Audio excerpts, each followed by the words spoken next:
ఇక్కడున్న ప్రతి ఒక్క హిందూ ఆవు పాలు తాగిండు, గాడిద పాలు తెలియదు.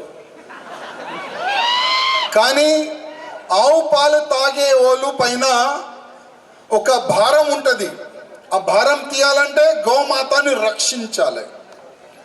అందుకోసం ప్రతి ఒక్క హిందూ ఇదే ఛత్రపతి శివాజీ మహారాజ్ మార్గదర్శనంలో నడిచి గౌ రక్షణ కూడా చేయాలని నేను అందరికీ రిక్వెస్ట్ చేస్తున్నాను. అన్న మన గౌ రక్షణ చేస్తే ఈ పోలీసు వాళ్ళు పట్టుకుంటారు కదా అని ఒక క్వశ్చన్ కూడా వస్తుంది. కానీ ఆ సమయంలో ఛత్రపతి శివాజీ మహారాజ్కి అదే ఔరంగజేబ్ సైనికులు పట్టుకుంటే అప్పుడు జైలు బెయిల్ ఉండేది, డైరెక్ట్ తల నరికేది. కానీ అప్పుడు ఛత్రపతి శివాజీ మహారాజ్ భయపడిండా? ధర్మం గురించి ప్రతి ఒక్క వ్యక్తి కష్టపడాలి. ధర్మం గురించి, ధర్మాన్ని కాపాడడానికి ఫస్ట్ మన గౌ రక్షణ చేయాలి. ప్రతి ఒక్క హిందూకి రిక్వెస్ట్ చేస్తున్నా.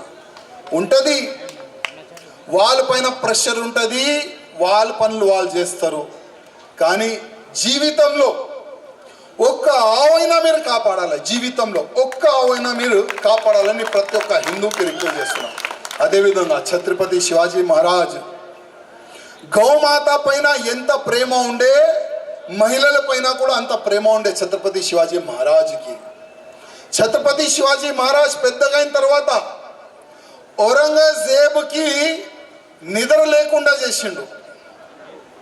అసలు నిద్రేంది కూడా తెలియదు ఔరంగజేబ్కి. ఎంత భయం ఛత్రపతి శివాజీ మహారాజ్ అంటే. ఛత్రపతి శివాజీ మహారాజ్ దగ్గర ఒక సైనికుడు ఉండే, ఆపాజీ సోందెల్కర్.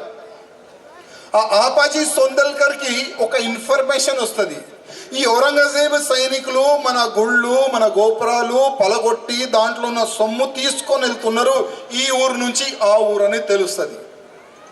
అప్పుడు ఆపాజీ సోందెల్కర్ ఏం చేస్తారంటే ఒక టీం తయారు చేసి ఆ సొమ్ము తీసుకొని వెళ్ళే పైన వాళ్ళ పైన దాడి చేసి ఆ మొత్తం సొమ్ము తీసుకుంటారు. అదే సొమ్ము ఎంబడి కూడా వజీర్ ఖాన్ కోడలు కూడా పోయేది. అప్పుడు ఆపాజీ సోందెల్కర్ చూస్తారు, ఒక ఆలోచన చేస్తారు, అరే ఔరంగజేబ్ చుట్టుపక్కల చాలా వరకు లేడీస్ ఉంటుంది, ఇట్లా గాలి ఫ్యాన్ ఉంటుంది కదా ఇట్లా, అప్పుడు ఇట్లా గాడి ఊపే మహిళలు ఉంటారు. కానీ ఛత్రపతి శివాజీ మహారాజ్ చుట్టుపక్కల అట్లాంటి నేనేం చూడలేదు. కానీ ఈ లేడీస్ని నేను తీసుకొని పోతా, ఈ మహిళని నేను తీసుకొని వెళ్తా, శివాజీ మహారాజ్కి గిఫ్ట్గా ఇస్తా. అప్పుడు అదే ఆపాజీ సోందెల్కర్ ఛత్రపతి శివాజీ మహారాజ్ దగ్గర వెళ్ళి, మహారాజ్ నేను ఈ ఔరంగజేబు సైనికులు మన గుళ్ళు గోపురాలు పలగొట్టి సొమ్ము తీసుకొని వచ్చినాను, దాని వెంబడే వజీర్ ఖాన్ కోడల్ని కూడా మీకు గిఫ్ట్గా ఇవ్వాలని తీసుకొని వచ్చినాను. ఛత్రపతి శివాజీ మహారాజ్ చాలా కోప్పడతాడు. ఆపాజీ సోందెల్కర్కి చాలా తిడతాడు, సోందెల్కర్ ఈ తుర్కోలు ఏ విధంగా మన మహిళల పైన దౌర్జన్యం చేసినారు, అట్లాంటి ఆలోచన మనలో లేదు. మనం హిందువులం. హిందూ అంటే గోమాతని సమ్మానం చేయాలి, రెస్పెక్ట్ చేయాలి. అదేవిధంగా మహిళలు ఉంటే కూడా దానికి మనం రెస్పెక్ట్ చేయాలి. అదే అంటారు హిందూయిజం. ఛత్రపతి శివాజీ మహారాజ్ కింద దిగి ఆ తల్లికి దండం పెట్టి, మా వాళ్ళతో తప్పైందమ్మా, మీరు ఎక్కడ వెళ్ళాలంటే చెప్పండి, నేను అక్కడ మీకు పంపిస్తాను. కొన్ని బట్టలు ఇచ్చి, కొన్ని సొమ్ము ఇచ్చి, సెక్యూరిటీ ఇచ్చి మళ్ళా వజీర్ ఖాన్ దగ్గర పంపిస్తారు. అదే మన ఛత్రపతి శివాజీ మహారాజ్ తమ్ముళ్ళ.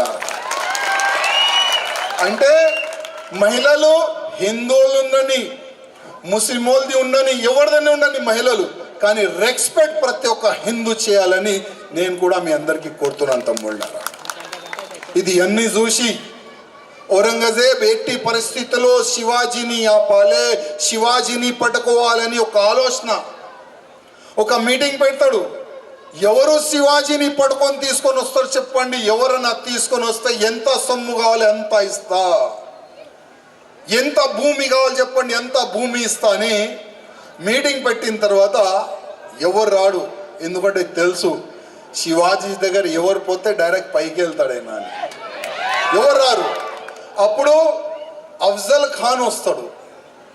అఫ్జల్ ఖాన్ వచ్చి నేను శివాజీకి పట్టుకొని తీసుకొని వస్తాను, గుర్రం పైన నుంచి కూడా కింద దిగను, గుర్రం పై నుంచి ఇట్లా తాడేసి ఇట్లా గుంజుకొని వస్తాను. ఔరంగజేబ్ చాలా హ్యాపీగా ఫీల్ అవుతాడు. అరే అవు నువ్వు చాలా స్ట్రాంగ్ ఉన్నావు, నువ్వు చూస్తే కూడా చాలా స్ట్రాంగ్ కనబడుతున్నావు, నువ్వు చెప్పు ఎంతమంది సైన్యం కావాలి? 1,00,000 మంది సైన్యం కావాలి, తీసుకొని పో.